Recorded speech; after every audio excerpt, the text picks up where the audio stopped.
और मेरा भी होली बहुत अच्छे से बन जाए, बिकॉज हम कलाकार लोग हैं, मोस्टली होली में घर नहीं रह पाते हैं। आप लोगों को एंटरटेन करने के लिए यहाँ से वहाँ, वहाँ से यहाँ, ट्रैवलिंग करते रहते हैं और शोज करते रहते हैं।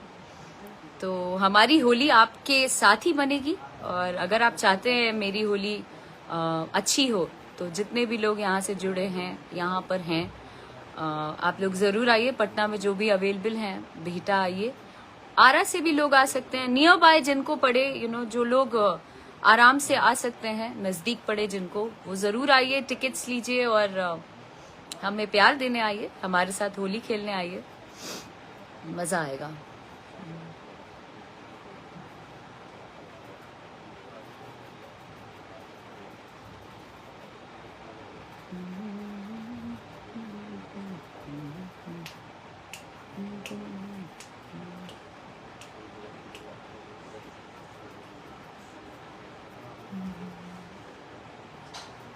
बलम खरे नाइले होलिया में, भेजले सीमा से अबीर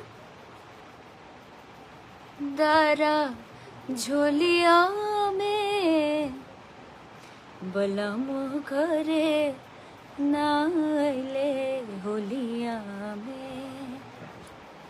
सो आप लोग जरूर आइए, मुझे रहेगा आप लोगों का इंतजार। और फिलहाल मैं अब जा रही हूँ रेडी होने के लिए, बिकॉज होटल मौर्या में आज शो है, पटना होटल मौर्या में आज शो है जी न्यूज़ का। होली के उपलक्ष्य पर हम लोग आज शो कर रहे हैं। मैं हूँ, अंकुश राजा हैं, और भी तमाम बहुत सारे अच्छे अच्छे लोग आ रहे हैं। आप लोग भी, जो लोग अवेलेबल हैं, आज भी आइए, और कल तो आना आप लोगों का अनिवार्य है। जितने भी लोग पटना से हैं, उनसे मैं हक से कह रही हूँ कि आपका आना जरूरी है। I will wait for you guys. आप लोग आओ, कल शाम में फुल धमाल, फुल मस्ती करेंगे हम लोग। Bye bye, see you all there, love you all, have a beautiful day.